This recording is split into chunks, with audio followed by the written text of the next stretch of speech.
आज हम स्टार्ट करेंगे भूगोल का अर्थ और परिभाषा। ठीक है।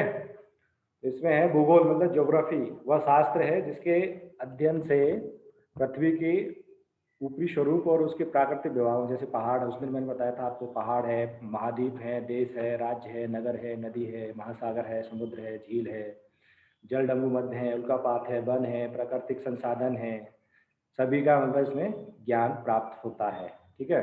तो इसका जो सर्वप्रथम एक यूनानी विद्वान थे एरेटोस्थनीज, ये जो नाम लिखा हुआ है इसको आप नोट कर सकते हो। एरेटोस्थनीज ने भूगोल को धरातल के एक विशिष्ट विज्ञान के रूप में मान्यता दी थी। एरेटोस्थनीज जो है वो एक गणितज्ञ भी थे और एक खगोल शास्त्री भी थे। तो इन्होंने भूगोल को क्या दिया था, एक विशिष्ट विज्ञान के रूप में उसको मान्यता दी थी। इसके बाद में आए थे हेरोडोटस, हेरोडोटस और उसके बाद में आए थे स्ट्रैबो और क्लैडियस टोल्मी। इन्होंने भूगोल को एक विषय के रूप में स्थापित करने में बहुत बड़ा योगदान दिया।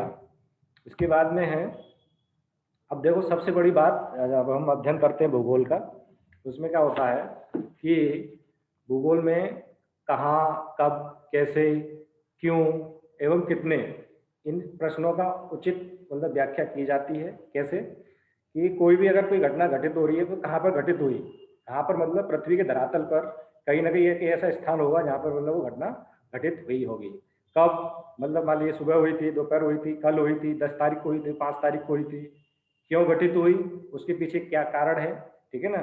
कितने मात्रा में घटनाएं घटित हो रही हैं। अब मान लीजिए सूरज सुबह निकलता है तो ये क्या है, एक घटना है कि सूरज सुबह अर्ली इन द मॉर्निंग निकलता है। किधर से निकलता है, पूरब साइड से निकलता है। ठीक है ना। फिर उसके बाद में दोपहर होती है और दोपहर होने के बाद में फिर क्या होता है, शाम होती है। तो ये जैसे जैसे हम मतलब सुबह से लेकर शाम तक, शाम से लेकर सुबह तक जो भी चीज़ें होती हैं हमारे जीवन में, जो भी चीज़ें आती हैं वो सब क्या है, घटनाएं हैं।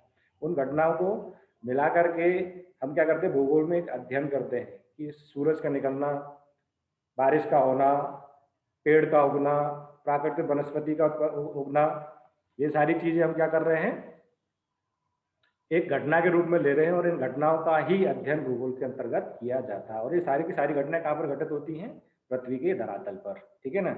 यहाँ पर भू शब्द का तात्पर्य पृथ्वी और गोल का तात्पर्य होता है उसके गोल आकार से। ठीक है ना। जैसे हम बोलते हैं भूगोल, तो भूगोल का मतलब होता है, भू मतलब पृथ्वी, भू शब्द से मतलब लिया जाता है पृथ्वी, और गोल का मतलब होता है गोल।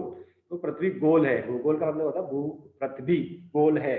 और इसी प्रकार से अगर हम बात करते हैं ज्योग्राफी, तो ज्योग्राफी का अलग है। जियो का मतलब होता है अर्थ और ग्राफी का मतलब होता है डिस्क्रिप्शन, मतलब पृथ्वी का वर्णन करना।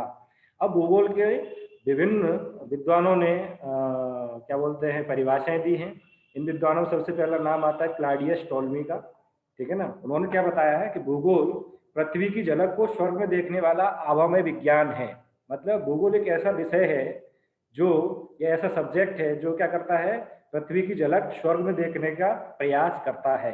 ठीक है ना। इसी प्रकार से स्ट्रेबो है, स्ट्रेबो ने बताया कि भूगोल एक ऐसा स्वतंत्र विषय है जिसका उद्देश्य लोगों को इस विश्व का, आकाशीय पिंडों का, स्थल का, महासागर का, जीव जंतुओं का, वनस्पतियों का, फलों तथा भू धरातल के क्षेत्रों में देखी जाने वाली प्रत्येक अन्य वस्तु का ज्ञान प्राप्त करना है। ठीक है ना। भूगोल में क्या क्या चीजें हैं, पूरे विश्व के बारे में हम बात करते हैं, आकाशीय पिंडों के बारे में बात करते हैं। जैसे मैंने कल आपको बताया था कि 9 ग्रह हैं, 9 ग्रहों के अलावा छोटे छोटे ग्रह होते हैं, उल्का पिंड होते हैं, तारे होते हैं, गैलेक्सीज होते हैं, पूरे ब्रह्मांड की बात करते हैं। इसी प्रकार से स्थल का, तो पृथ्वी के धरातल पर बहुत सारी मतलब आकृतियां पाई जाती है, उच्च आकृतियां पाई जाती है, निम्न आकृतियां पाई जाती हैं। इनमें आप बात कर सकते हैं जैसे कि पर्वत है, पठार है, नदियां हैं, नाले हैं, और फिर उसके बाद में झील है, महासागर है, सागर है न। इन सारी मतलब जो भी धरातल पर पाया हमें देखते हैं, चट्टानें पाई जाती हैं।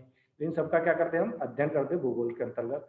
ठीक है ना। जीव जंतु, तो पृथ्वी के धरातल पर किस प्रकार के जीव जंतु पाए जाते हैं, किस एक पर्टिकुलर एरिया पर कौन सा जीव पाया जाता है, किस पर्टिकुलर एरिया पर कौन सा जीव पाया जाता है, इस प्रकार से हम मतलब बात करते हैं। जैसे रेगिस्तान में ऊँट पाया जाता है, हमारे जो मध्य प्रदेश है यहाँ पे मतलब भैंसें ज़्यादा पाई जाती हैं, बकरियाँ ज़्यादा पाई जाती हैं। इसी प्रकार से अगर हम बात करें कश्मीर की, तो कश्मीर में एक आक याक होता है, याक वो पाया जाता है। अगर हम मतलब ध्रुवीय क्षेत्र की बात करें तो वहाँ पे बियर पाया जाता है, ध्रुवीय भालू बोलते हैं, सफ़ेद रंग का होता है। और ज़्यादा घने जंगल होते हैं तो वहाँ पर क्या होता है, शेर भी पाए जाते हैं और अन्य प्रकार के जीव जंतु भी पाए जाते हैं।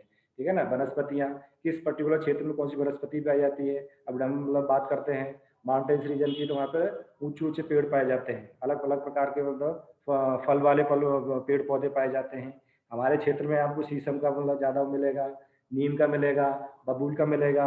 अगर हम रेगिस्तान में चले जाएँ तो हमें क्या मिलेगा, छोटी-छोटी बुशेस पाए जाते हैं, मतलब कटीली झाड़ियाँ पाई जाती हैं। तो इस प्रकार से हम क्या करते हैं कि पृथ्वी के धरातल पर जो भी चीज़ पाई जाती है उसका हम क्या करते हैं, अध्ययन करते हैं। इसी प्रकार से एक भूगोलवेत्ता हुए रिटर, उनके अनुसार क्या उन्होंने बताया है कि भूगोल में पृथ्वी तल का अध्ययन किया जाता है। क्या किया जाता है? पृथ्वी तल का अध्ययन किया जाता है, जो कि मानव का निवास ग्रह है। मतलब भूगोल में क्या करते हैं, भूगोल जो सब्जेक्ट है उसमें क्या पृथ्वी तल का अध्ययन किया जाता है, मतलब पृथ्वी पर जो धरातल है उसका अध्ययन किया जाता है, जो कि मानव का निवास ग्रह है। जाहिर सी बात है कि मनुष्य कहाँ पर निवास करता है, पृथ्वी पर ही निवास करता है। अभी जो अगली जो डेफिनेशन दे रखी है वो है ऑक्सफोर्ड डिक्शनरी के अनुसार।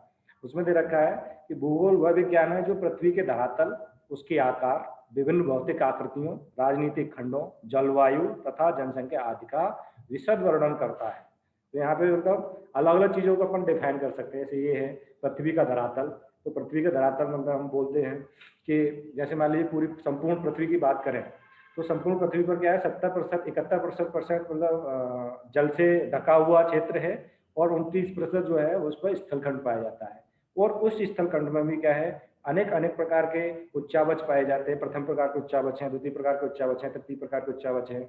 उनका आकार अलग अलग प्रकार का है, ठीक है ना। इसी प्रकार से विभिन्न भौतिक आकृतियां, भौतिक आकृतियों में यही सब आ जाता है, पर्वत है, पठार है, नदियां हैं और नाले हैं और आपके मैदान हैं, ठीक है ना।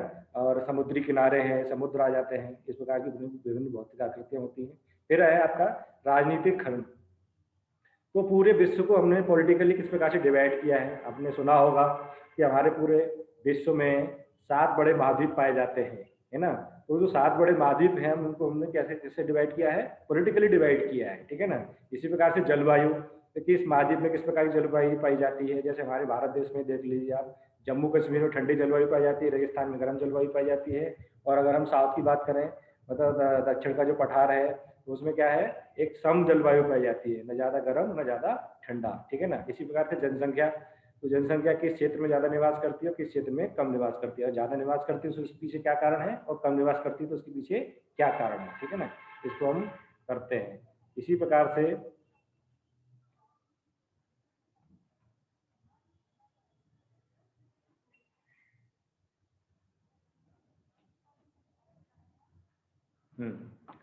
बुलरिज तथा ईस्ट के अनुसार, तो बुलरिज और ईस्ट ने भी बताया कि भूगोल में भूक्षेत्र तथा मानव का अध्ययन होता है। मतलब दो चीजें मतलब मुख्य भूगोल में, एक तो भूक्षेत्र या धरातल और दूसरा है मानव।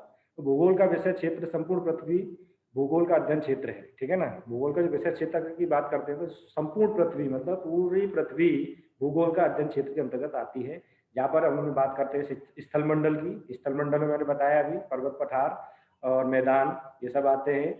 जलमंडल मतलब अभी मैंने बताया था पृथ्वी के धरातल पर कितने, तो 71% जलमंडल पाया जाता है। फिर उसके बाद में अगर हम धरती से ऊपर की ओर बात करते हैं, जो आसमान की तरफ देखते हैं, तो वहाँ पर कुछ किलोमीटर पर, कोई लोग 16 किलोमीटर बोलते हैं, कोई 18 किलोमीटर बोलते हैं, 50 किलोमीटर बोलते हैं, तो वहाँ तक क्या है, वायुमंडल पाया जाता है। जैसे जैसे हम ऊंचाई की तरफ बढ़ते जाएंगे वैसे वैसे क्या है, हमारा जो है वायुमंडल का जो संगठन है वो बेरल होता चला जाएगा। इसी प्रकार से जैवमंडल, जैवमंडल के मतलब पृथ्वी से 2 किलोमीटर ऊपर तक या 6 किलोमीटर ऊपर तक, और पृथ्वी के नीचे 1 किलोमीटर 2 किलोमीटर तक जहां तक जीव पाया जाता है, मतलब जीवित प्राणी पाया जाता है, जीव जंतु पाए जाते हैं, वो सब क्या है, जैव मंडल के अंतर्गत आते हैं, ठीक है ना। तो इस प्रकार हम बोल सकते हैं कि स्थल मंडल, जल मंडल, वायुमंडल और जैव मंडल ये सब कहाँ पर, पृथ्वी के आसपास या इर्द गिर्द हैं। स्थल मंडल पृथ्वी का धरातल है, जल मंडल पृथ्वी पर भी पाया जाता है, जल जल वायुमंडल पृथ्वी के ऊपर पाया जाता है, जैव मंडल पृथ्वी के ऊपर नीचे दोनों जगह पाया जाता है। इन सभी चीजों का अध्ययन भूगोल के अंतर्गत किया जाता है। हम बात करते हैं भूगोल का इतिहास, कि भूगोल सब्जेक्ट कैसे बना।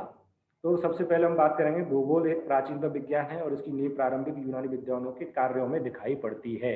मतलब जो यूनानी विद्वान थे एक्चुअली भूगोलवेत्ता नहीं थे, वो क्या थे, खगोल शास्त्री थे, गणितज्ञ थे, गणित का ज्ञान था उनको, या फिर लाइब्रेरी के मतलब टीचर वो थे। तो उन्होंने क्या किया, धीमे धीमे मतलब इस पृथ्वी के बारे में जानने का प्रयास किया, और जैसे जैसे उन्होंने जानने का प्रयास किया वैसे वैसे उस प्रयास को एक नया सब दिया या नया सब्जेक्ट विषय मतलब रूप में उन्होंने पेश किया और उसको बताया भूगोल, ठीक है ना। इसी प्रकार से भूगोल शब्द का प्रथम प्रयोग यूनानी विद्वान, अभी मैंने बताया था, एराटोस्थनीज ने 3वीं शताब्दी से ईसा पूर्व में किया था, ठीक है ना। अगर ये प्रश्न कभी कभी आता है एग्जाम में तो आपसे पूछ लिया जाएगा, बड़े बड़े एग्जाम में पूछ लिया जाता है कि भूगोल शब्द का प्रयोग सर्वप्रथम किस विद्वान ने किया था, तो वो किया था एराटोस्थनीज ने। ये आपने नाम मतलब नोट कर सकते हो, एराटोस्थनीज ने, ठीक है ना। इसी प्रकार से आगे बात करते हैं। भूगोल एक विस्तृत पैमाने पर सभी भौतिक और मानवीय तथ्यों की अंतर्क्रियाओं और इन अंतर्क्रियाओं से उत्पन्न स्थल रूपों का अध्ययन करता है, ठीक है ना। तो क्या इसमें बात करते हैं, भूगोल विस्तृत पैमाने पर सभी भौतिक व मानवीय तथ्यों की अंतर्क्रियाओं, मतलब मनुष्य और भौतिक जो भी भौतिक घटक हैं उनकी अंतर्क्रियाओं और इन अंतर्क्रियाओं से उत्पन्न स्थल रूपों का अध्ययन करता है, ठीक है ना।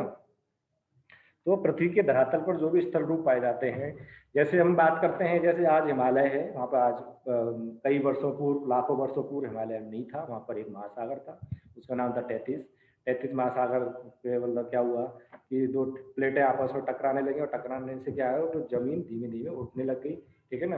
तो इस प्रकार से वहाँ पर हिमालय पर्वत का निर्माण हुआ। और हिमालय पर्वत क्या है, सबसे नवीन वलित पर्वत है। वलित का मतलब होता है वलय पड़ते हैं उसमें, मतलब ऊंचा नीचा, मतलब उसमें वलय पड़ते हैं, ठीक है ना।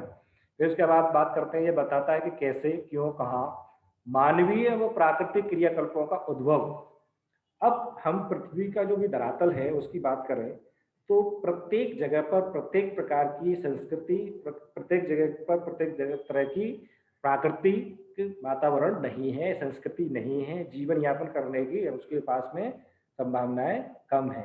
तो जहां पर ज्यादा संभावनाएं हैं, जहां पर जीवन जीने की अधिक संभावना है, वहां पर मनुष्य ने अधिक जीवन मतलब इकट्ठा होना स्टार्ट किया, या फिर हम बोल सकते हैं कि सबसे ज्यादा जनसंख्या वहीं पाई जाती है, यहाँ पर सबसे ज्यादा संभावनाएं रहती हैं। और जहाँ पर कम संभावनाएं रहती हैं, विरल संभावना रहती है और या नगण्य संभावनाएं रहती हैं, वहाँ पर मनुष्य कम मात्रा में और कम घनत्व में निवास करता है, ठीक है ना। इस प्रकार से आगे बढ़ते हैं। सबसे पहला काल आता है इसका पूर्व आधुनिक काल। यह काल 15वीं सदी के मध्य से शुरू होकर 18वीं सदी तक के पूर्व तक चला। इस काल के आरंभ में क्या था कि जो भूगोलवेत्ता थे वो क्या करते थे, खोज करते थे। देखो ये दे रखा है, खोजों और अन्वेषणों द्वारा विश्व की भौतिक व सांस्कृतिक प्राकृतिक के बारे में बृहद ज्ञान प्राप्त प्रदान करता है, ठीक है ना। वो क्या करते थे कि अपने अनेक प्रकार की खोजों से, अन्वेषणों से, मतलब नई नई खोज करते थे, नए नए आविष्कार करते थे, उनके द्वारा हम क्या करते थे, जो भी मतलब भूगोलवेत्ता थे वो प्रकृति के बारे में जानने का प्रयास करते थे, ठीक है ना। 17वीं सदी का प्रारंभिक काल नवीन वैज्ञानिक भूगोल की शुरुआत का गवाह है। इसमें देखो कोलंबस है, वास्को डिगामा है, कोलंबस का नाम सुना होगा आपने, वास्को डिगामा है, मैगलेन है, थॉमस है, कुक हैं, इस काल के प्रमुख अन्वेषणकर्ता माने जाते हैं। इन्होंने क्या किया कि नए नए देशों की, नई नई जगहों की, नए नए स्थानों की, नई नई प्राकृतिक संभावनाओं की खोज की, ठीक है ना। इसी प्रकार से बात करते हैं तो ये वारेनियस हैं, कांट है, हम्बोल्ट है, रिटर हैं, इस काल के प्रमुख भूगोलवेत्ता थे, ठीक है ना। तो वारेनियस है, कांट है, हम्बोल्ट है, रिटर है, इन्होंने भूगोल में सबसे ज्यादा योगदान दिया है भूगोल को एक विषय के रूप में स्थापित करने के लिए। इन विद्वानों ने मानचित्र, देखो आगे लिखा हुआ है, इन विद्वानों ने मानचित्र कला के विकास में योगदान दिया और नवीन स्थलों की खोज की, ठीक है ना, जिसके फलस्वरूप भूगोल एक विज्ञान विषय के रूप में विकसित हुआ, ठीक है ना। भूगोल क्या हुआ, एक वैज्ञानिक विषय के रूप में विकसित हुआ। फिर आता है आधुनिक काल। इसमें रिटर, हम्बोल्ट का उल्लेख है ना आपको मिलेगा। तो सामान्यतः 19वीं सदी के उत्तरार्ध का काल आधुनिक भूगोल का काल माना जाता है, मतलब 19वीं सदी के बाद का, मतलब आधी सदी के बाद का। वस्तुतः रेडजेल प्रथम आधुनिक भूगोलवेत्ता थे जिन्होंने चिर सम्मत भूगोलवेत्ता द्वारा स्थापित नींव आधुनिक भूगोल की संरचना का निर्माण किया, ठीक है ना। तो आधुनिक भूगोल के जो जनक हैं उनको मतलब बोला जाता है रेडजेल को। तो रेडजेल ने क्या है, आधुनिक भूगोल को एक नया, मतलब भूगोल को एक नया स्वरूप प्रदान किया। इसी प्रकार से अब नया नवीन काल आ जाता है। तो ये द्वितीय विश्व युद्ध के बाद में भूगोल का विकास बड़ी तीव्र गति से हुआ है ना। पहला विश्व युद्ध, द्वितीय विश्व युद्ध, द्वितीय विश्व के बाद में भूगोल का विकास बड़ी तीव्र गति से हुआ। इसमें हॉटशेल, अमेरिकी और यूरोपीय भूगोलवेत्ताओं ने इस दौरान अधिकतम योगदान दिया, ठीक है ना। हॉटशोन ने भूगोल को एक ऐसा विज्ञान के रूप में परिभाषित किया जो क्षेत्रीय विभिन्नताओं का अध्ययन करता है। क्षेत्रीय विभिन्नता का मतलब क्या होता है कि एक क्षेत्र दूसरे क्षेत्र से किस प्रकार से विभिन्न है। अभी हम बात कर रहे हैं कि हम पीपल लावा की बात करते हैं। पीपल लावा अलग प्रकार का मतलब यहाँ पे कल्चर पाया जाता है, अलग प्रकार का रहन सहन पाया जाता है, यहाँ पे अलग प्रकार की बोली पाई जाती है। और यही चीज़ अगर हम भोपाल की बात करें तो भोपाल में अलग प्रकार की बोली पाई जाती है। रहन सहन थोड़ा सिमिलर हो सकता है, लेकिन पहनावे में थोड़ा अंतर हो सकता है, उनके क्रियाकलापों में अंतर हो सकता है। तो क्या कर रहा है वो भूगोल, क्या कर रहा है, क्षेत्रीय विभिन्नताओं का अध्ययन कर रहा है कि एक क्षेत्र दूसरे क्षेत्र से किस प्रकार से विभिन्न है। ठीक है ना। तो वर्तमान भूगोल विद्या प्रादेशिक उपागम और क्रमबद्ध उपागम के विरोधाभास की जगह पूरक उपागम के रूप में देखते हैं। मतलब क्या कर रहे हैं वो कि प्रादेशिक और क्रमबद्ध उपागम को मतलब करने के बाद में क्या कर रहे हैं, क्रमबद्ध मतलब सिस्टमेटिक काम होना चाहिए या सिस्टमेटिक उसका अध्ययन होना चाहिए भूगोल का। अब इसके अंग और शाखाएं कौन कौन सी हैं, ठीक है ना। भूगोल के अंग और शाखाएं, तो भूगोल ने आज विज्ञान का दर्जा प्राप्त कर लिया है। ठीक है ना। भूगोल पृथ्वी तल पर उपस्थित विविध प्राकृतिक और सांस्कृतिक रूपों की व्याख्या भी करता है। भूगोल का क्षेत्र विविध विषयों जैसे सैन्य सेवाओं, पर्यावरण प्रबंधन, जल संसाधन, आपदा प्रबंधन, मौसम विज्ञान, नियोजन और विविध सामाजिक विज्ञानों में है। ठीक है ना। हम ये नहीं कह रहे कि भूगोल भूगोल की तरह ही अध्ययन किया जाता है। भूगोल में क्या है, हम सैन्य विज्ञान का भी अध्ययन करते हैं, पर्यावरण अध्ययन का प्रबंधन, कि आजकल पर्यावरण को बहुत सारी हानि हो रही है, ऑक्सीजन की मात्रा कम होती जा रही है, CO2 बढ़ता जा रहा है, ग्लोबल वार्मिंग बढ़ती जा रही है, अनेक प्रकार की बीमारियां महामारियां पैदा हो रही हैं। आजकल देखो अभी कोरोना चल रहा है, तो कोरोना के फैलने की सबसे बड़ी वजह क्या है, ये भी भूगोल के अंतर्गत अध्ययन किया जाता है या किया जा रहा है। जल संसाधन, पूरे विश्व में कहाँ कहाँ पर जल संसाधन पाए जाते हैं और उन जल संसाधनों का किस प्रकार से मनुष्य उपयोग कर रहा है, प्रयोग कर रहा है, और कौन से जल संसाधन ज्यादा उपयोगी हैं और कौन से जल संसाधन कम उपयोगी हैं, और जो ज्यादा उपयोगी हैं उनको किस प्रकार से प्रयोग किया जाना है कि आज हम मतलब प्रयोग करें और आगे आने वाली पीढ़ी के लिए भी जल संसाधन बचे रहे। इसी प्रकार से आपदा प्रबंधन, अब देखो बाढ़ आना, तूफान आना, सुनामी आना, भूकंप आना, ज्वालामुखी का उद्गार, ये सब क्या है, एक प्रकार से प्राकृतिक आपदाएं हैं। इन प्राकृतिक आपदाओं से बचने के लिए आपदा प्रबंधन का काम भूगोल के अंतर्गत किया जाता है। इसी प्रकार से मौसम विज्ञान, कि किस समय पे कैसा मौसम रहेगा, सुबह का तापमान किस प्रकार से रहता है, दोपहर का तापमान किस प्रकार से रहता है, आने वाले दिनों में बरसात होगी कि नहीं होगी, ठंड कैसी पड़ेगी। ठीक है ना। और अगर बर्फीला क्षेत्र है तो वहाँ पर मतलब बर्फीले तूफान आएंगे कि नहीं आएंगे। अगर हम समुद्र की बात करें, अगर हम कोई हम लोग समुद्री पोत लेके जा रहे हैं या समुद्री जहाज लेके जा रहे हैं, तो हम पहले क्या करेंगे, मौसम का अध्ययन करेंगे कि मौसम कैसा रहेगा, क्योंकि एक दिन में हम एक स्थान से दूसरे स्थान में बड़ी मुश्किल से मतलब पहुंच पाते समुद्र में, तो बीच समुद्र में समुद्री तूफान भी आते हैं, तो उनके हम अध्ययन करने, मौसम का अध्ययन करने के बाद भी अगर हम आगे बढ़ेंगे तो ही हम अपने गंतव्य स्थान पर पहुंच पाएंगे। नहीं तो क्या होगा कि समुद्र, हमारा जो पोत है या हमारा जो जहाज है वो क्या होगा, बीच में डूबने की आशंका रहेगी। फिर उसका नियोजन और विविध सामाजिक विज्ञानों में, ठीक है ना, सामाजिक विज्ञानों से भी संबंधित है भूगोल। ठीक है ना। इसके अलावा भूगोल दैनिक जीवन से संबंधित घटनाओं जैसे पर्यटन है, स्थान परिवर्तन है, आवास है, स्वास्थ्य है, इनसे संबंधित सारे क्रियाकलापों का अध्ययन करता है। अब भूगोल विद्वानों ने भूगोल को 3 मुख्य भागों मतलब बताए हैं। सबसे पहला है गणितीय भूगोल, दूसरा है भौतिक भूगोल और तीसरा है मानव भूगोल। अभी हम बात कर रहे थे तो गणितीय भूगोल में जैसे सौर जगत हमने उस दिन बताया था, सौर मंडल, ठीक है ना, सौर जगत के अन्य ग्रहों और उपग्रहों आदि से संबंध किस प्रकार से बताना है कि वो कितनी दूरी पर है, कितने दिन में उसकी परिक्रमा करता है, उसका डायमीटर क्या है, सूरज का डायमीटर क्या है, सूरज से प्रकाश पहुंचने पृथ्वी पर, सूरज का पृथ्वी पर प्रकाश पहुंचने में कितना टाइम लगता है, किस गति से प्रकाश आता है, कितना हमें ऑब्जर्व करती है पृथ्वी, कितना उसको रिफ्लेक्ट कर देती है, ये सारी चीजें हम उसमें गणितीय भूगोल के अंतर्गत करते हैं। इसी प्रकार से सूरज की रोशनी चंद्रमा पर कैसे पहुंचती है, अन्य ग्रहों पर कैसे पहुंचती है, अन्य ग्रह सूरज की किस प्रकार से मतलब क्या करते हैं, परिक्रमा करते हैं, इन सारी चीजों का अध्ययन किसमें किया जाता है, गणितीय भूगोल के अंतर्गत किया जाता है। दूसरा होता है भौतिक भूगोल। इसमें हम पृथ्वी के भौतिक स्वरूप का वर्णन करते हैं। अभी हमने पढ़ा था भौतिक स्वरूप किस प्रकार से कि उसके जो अनेक प्रकार के उच्चावच हैं, प्रथम प्रकार के, द्वितीय प्रकार के, तृतीय प्रकार के उच्चावच हैं। इन सारे उच्चावचों से क्या हो रहा है कि कौन कौन सी आकृतियां कहाँ पर निर्मित हैं, उन आकृतियों के निर्माण के फलस्वरूप वहाँ पर किस प्रकार का जलवायु या किस प्रकार का वातावरण, किस प्रकार का प्राकृतिक वातावरण पाया जा रहा है, इन सारी चीजों का अध्ययन भौतिक भूगोल के अंतर्गत किया जाता है। ठीक है ना। इसमें दे रखा है नदी, पहाड़, देश, नगर आदि, है ना, इनको किसको किसे कहते हैं, कहाँ पर पाए जाते हैं, कहाँ से स्टार्ट होते हैं, कहाँ पर एंड होते हैं। ठीक है ना। कौन सा नगर, कौन सी नदी, कौन सी पहाड़ कहाँ पर अवस्थित है, ये सारी चीजें किसमें मतलब हम अध्ययन करते हैं, भौतिक भूगोल।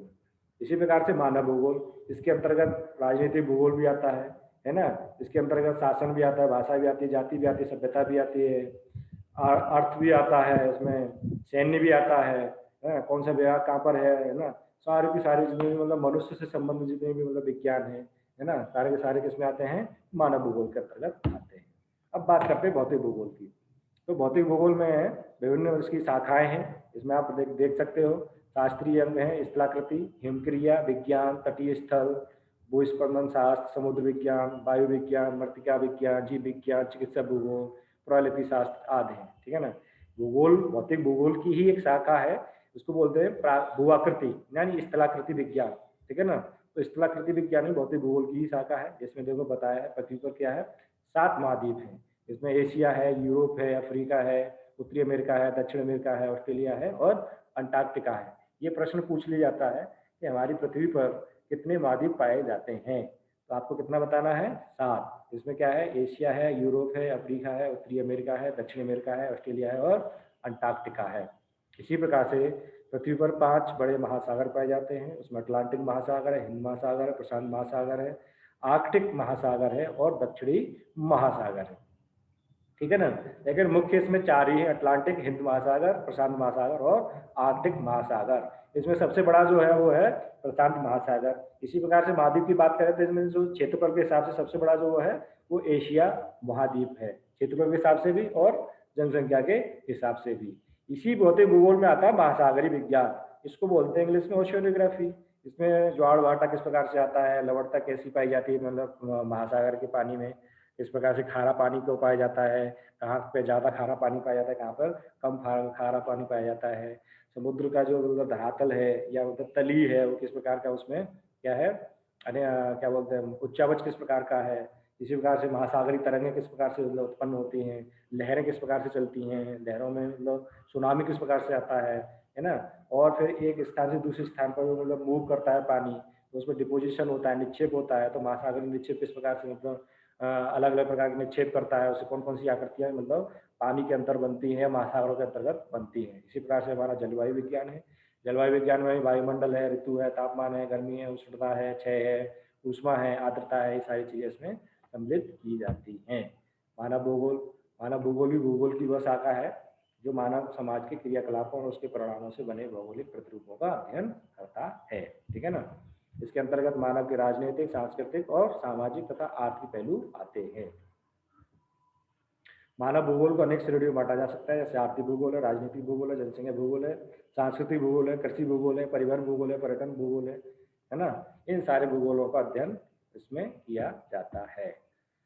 अब बात आती है एक सबसे हमारा मेन इंपॉर्टेंट पॉइंट है, आपके सिलेबस में भी दे रखा है, भूगोल का अन्य भौतिक विज्ञानों से संबंध। ठीक है ना, भूगोल का अन्य भौतिक विज्ञानों से संबंध।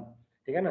तो इनमें सबसे पहले भूगोल और गणित। ठीक है ना। अभी हमने बात की थी कि गणितीय भूगोल में क्या किया जाता है, विभिन्न प्रकार के जो हमारे वो हैं क्या बोलते हैं नक्षत्र हैं, ग्रह हैं, इनका मतलब डायमीटर क्या है, ड्यूरेशन क्या है, एक मतलब किस प्रकार से वो एक परिक्रमा करने में कितना टाइम लगता है, इन सारी चीज़ों का गणितीय भूगोल में अध्ययन किया जाता है।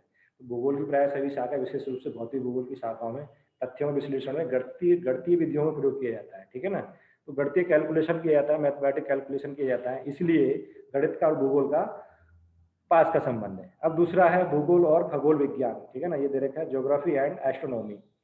अब खगोल विज्ञान में आकाशीय पिंडों का वैज्ञानिक अध्ययन किया जाता है। ठीक है ना। इसमें सूर्य है, चंद्रमा है, धूमकेतु आदि का प्रत्यक्ष प्रभाव पृथ्वी पर, सूर्य पर, या सूर्य का पृथ्वी पर, या चंद्रमा का पृथ्वी पर, या पृथ्वी का चंद्रमा पर, इस प्रकार से एक दूसरे को प्रत्यक्ष और अप्रत्यक्ष रूप से मतलब प्रभावित कर रहे हैं। इन सारी चीजों का अध्ययन किसमें किया जाता है, खगोल विज्ञान में किया जाता है। और भूगोल में सौरमंडल, सूर्य का अपने आवासीय पथ पर गमन, पृथ्वी की दैनिक और वार्षिक गतिविधियों, उसके परिणाम स्वरूप होने वाले परिवर्तन, दिन रात, ऋतु परिवर्तन, चंद्रकला, सूर्य ग्रहण, चंद्र ग्रहण है ना आदि का अध्ययन किया जाता है किसमें, भूगोल में। और पृथ्वी भूतल पर धरातल आकाशीय पिंडों का जो अध्ययन कौन कर रहा है, खगोल विज्ञान। तो इन तत्वों और घटनाओं का मौलिक अध्ययन खगोल विज्ञान में किया जाता है ना। जो भूगोल का अध्ययन कर रहा है वही खगोल विज्ञान अध्ययन कर रहा है। इस प्रकार से हम कह सकते हैं कि खगोल विज्ञान से भूगोल का घनिष्ठ का संबंध परिचित होता है या घनिष्ठ संबंध है।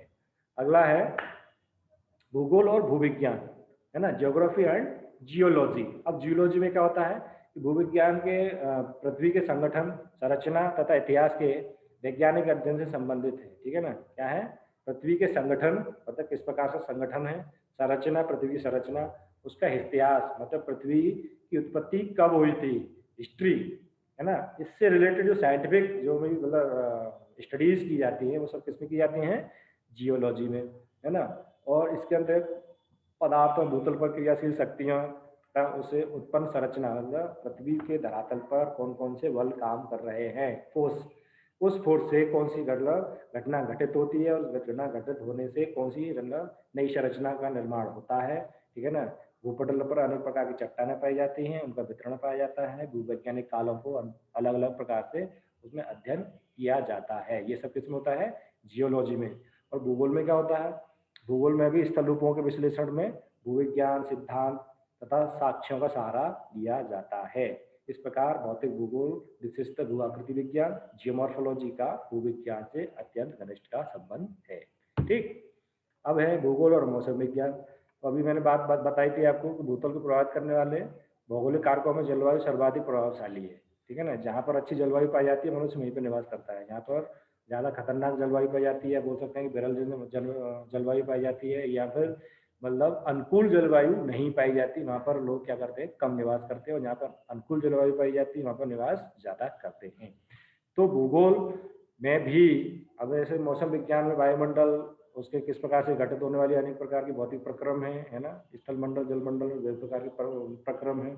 इसके अंतर्गत आता है आपका वायुदाब आता है, तापमान आता है, पवन आते हैं, हवाएं कौन कौन सी किस प्रकार से चलती हैं, आर्द्रता आती है, वर्षा होती है, मेघाच्छादन होता है, सूर्य का प्रकाश आदि का अध्ययन किया जाता है। अब मौसम विज्ञान के इन तत्वों का विश्लेषण भूगोल में भी किया जाता है। ठीक है ना। इस प्रकार से भूगोल और मौसम विज्ञान एक दूसरे से संबंधित हैं। अब आती है बात भूगोल और हाइड्रोलॉजी की, मतलब जल विज्ञान की। ठीक है ना। जल विज्ञान में क्या है कि जल का अन्वेषण, प्रयोग, नियंत्रण, संरक्षण आदि भी समाहित होता है किसमें? भूगोल, जल विज्ञान में। और महासागर से संबंधित अभी हमने बात करी थी कि भूगोल में महासागर मतलब ओशिनोग्राफी का भी अध्ययन किया जाता है। इसी प्रकार से महासागरीय जल, पशुओं पीने का जल, फसलों की सिंचाई के लिए जल, कारखानों में मतलब प्रयोग होने वाला जल, जल से मतलब बिजली बनाने के लिए, जल से परिवहन, मत्स्य, है ना, किस प्रकार से मतलब अलग अलग जगह पर मतलब मछली पकड़ी जाती है, इन सारी चीज़ों का अध्ययन भी मतलब इसमें किया जाता है, ओशिनोग्राफी में किया जाता है। तो भूगोल और ओशिनोग्राफी मतलब ओशियन कहाँ पर पाए जाते हैं? पृथ्वी के धरातल पर। और पृथ्वी का धरातल का अध्ययन कौन करता है? भूगोल करता है। तो भूगोल इटसेल्फ है और हाइड्रोलॉजी साइंस, या अपन बोल सकते हैं ओशिनोग्राफी में मतलब जल का अध्ययन किया जाता है, और भूगोल में भी जल का अध्ययन किया जाता है। अगली बात हम करते हैं भूगोल और मृदा विज्ञान। मृदा विज्ञान क्या होती है? पेडोलॉजी। ठीक है ना। भूगोल में भी अनेक प्रकार की मिट्टियों का अध्ययन किया जाता है, क्या किस क्षेत्र में मतलब मिट्टियों का वितरण का अध्ययन किया जाता है। और मृदा विज्ञान में मिट्टियों के निर्माण का, संरचना का अध्ययन किया जाता है। इस प्रकार से भूगोल और मृदा विज्ञान एक दूसरे से संबंधित हैं। भूगोल और वनस्पति विज्ञान, है ना। भूगोल में भी प्राकृतिक वनस्पति का अध्ययन किया जाता है, कौन कौन सी प्राकृतिक वनस्पति किस किस क्षेत्र में पाई जाती है। और वनस्पति शास्त्र में भी प्राकृतिक वनस्पतियों के स्थानिक वितरण और विशेषता पर अधिक मतलब अध्ययन किया जाता है। किस प्रकार से उत्पत्ति होती है, किस प्रकार से उनके जीवन की उत्पत्ति होती है, किस प्रकार से उनका कितना लंबा जीवन रहता है, इन सारी चीज़ों का अध्ययन किसमें किया जाता है? वनस्पति शास्त्र में किया जाता है। और वितरण का अध्ययन भूगोल में किया जाता है। इस प्रकार से भूगोल और वनस्पति शास्त्र एक दूसरे से संबंधित हैं। अब भूगोल और जंतु विज्ञान की बात करते हैं। जंतु विज्ञान मतलब प्राणी शास्त्र, है ना। पृथ्वी पर जितने भी प्राणी पाए जाते हैं सबका अध्ययन भूगोल के अंतर्गत किया जाता है। इसी प्रकार से जंतु विज्ञान में भी मनुष्य जंतुओं से संबंधित अध्ययन किया जाता है ना। कौन सा पशु मनुष्य के लिए उपयोगी है, कौन सा पशु मतलब मनुष्य के लिए उपयोगी नहीं है, किससे दूध निकलेगा, किससे मांस निकलेगा, किससे ऊन निकलेगा, किससे चमड़ा निकलेगा, ये सारी चीज़ें मनुष्य के विवेक के ऊपर होता है। ठीक है ना। लेकिन जंतु विज्ञान में सभी समस्त जंतु, जीव जंतु मतलब जंतुओं का अध्ययन किया जाता है। और उन जंतुओं की अनेक प्रकार की कहाँ कहाँ पर मतलब वितरण पाया जाता है, इन सब सारी चीज़ों का अध्ययन भूगोल में किया जाता है। तो इस प्रकार हम कह सकते हैं कि जंतु विज्ञान और भूगोल दोनों आपस में घनिष्ठ संबंधित हैं। अब बात करते हैं हमारी भूगोल के सामाजिक विज्ञानों से संबंध। ठीक है ना। अभी हम बात कर रहे थे भौतिक विज्ञानों की। ठीक है ना। अब हम बात करेंगे सामाजिक विज्ञान। तो सबसे पहला है भूगोल और अर्थशास्त्र। ठीक है ना। भूगोल और अर्थशास्त्र। अब अर्थशास्त्र में क्या है, भोजन वस्त्र आश्रय मनुष्य की प्राथमिक आवश्यकता है ना, वही पहली रोटी कपड़ा और मकान है जो किसी भी देश या काल या परिस्थिति में प्रति व्यक्ति के लिए अनिवार्य होती है। तीन चीजें मुख्य रूप से अनिवार्य होती हैं, रोटी कपड़ा और मकान। इन चीजों का अध्ययन किसमें किया जाता है, अर्थशास्त्र में किया जाता है। इसके साथ ही मानव समूह अन्य सामाजिक आर्थिक और राजनीतिक क्रियाएं है ना जो भी आवश्यकता होती है वो अर्थव्यवस्था पर ही आधारित होती हैं।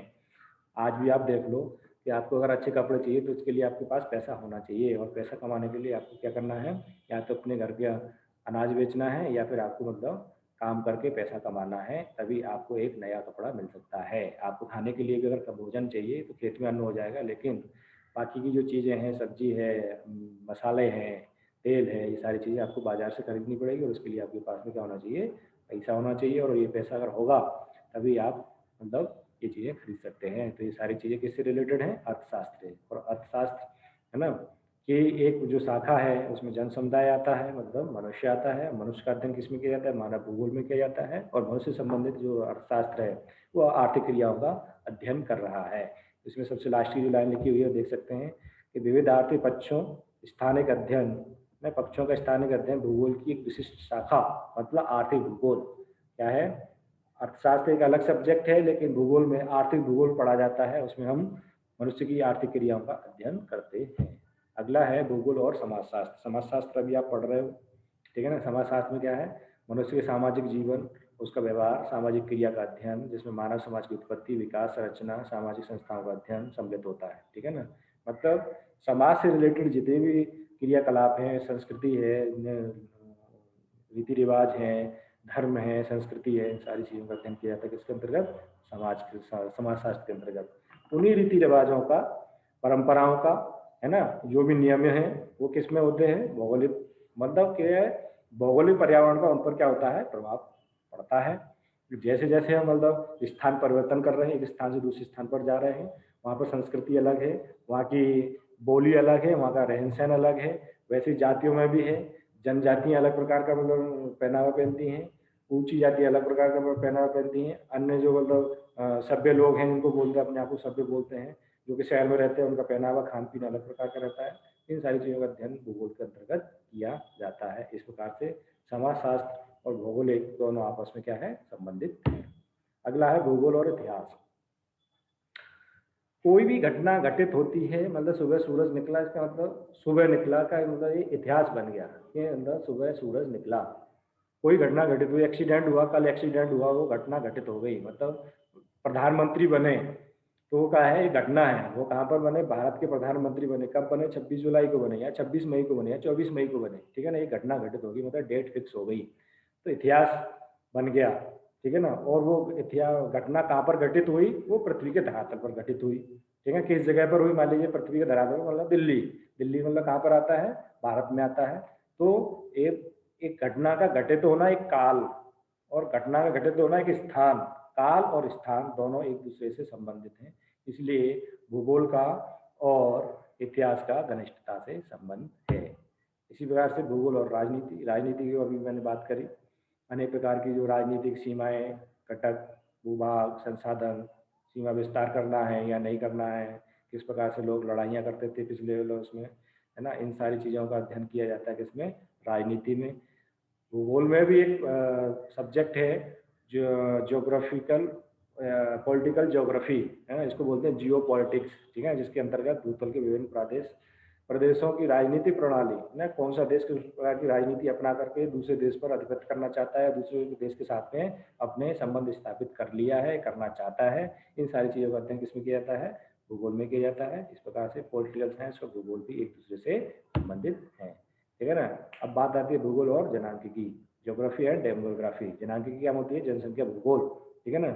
जनसंख्या का आकार, संरचना, विकास, परिणात्मक अध्ययन, इन सारी चीज़ों का अध्ययन किसमें किया जाता है, डेमोग्राफी में किया जाता है। आंकड़े एकत्रित करना, उनका वर्गीकरण करना कि पुरुष कितने हैं, स्त्री कितनी है, किस धर्म की स्त्री ज़्यादा है, किस धर्म की स्त्री कम है, किस धर्म के पुरुष ज़्यादा है, किस धर्म के पुरुष कम है, कितने मतलब लोग काम करते हैं, कितने लोग नौकरी करते हैं, कितने कृषि करते हैं। इन सारी चीज़ों का वर्गीकरण किसमें किया जाता है, जनांकिकी भूगोल में, मतलब जनांकिकी सब्जेक्ट में किया जाता है या डेमोग्राफी में किया जाता है। भूगोल में भी जनसंख्या का अध्ययन किया जाता है कि जनसंख्या का कहाँ कहाँ पर ज़्यादा जनसंख्या पाई जाती है, कहाँ पर कम जनसंख्या पाई जाती है, कहाँ पर जनघनत्व ज़्यादा पाया जाता है, कहाँ पर जनघनत्व कम पाया जाता है। इन सारी चीज़ों का अध्ययन भूगोल में अंतर्गत किया जाता है। इस प्रकार से डेमोग्राफी एंड ज्योग्राफी दोनों एक दूसरे से संबंधित है।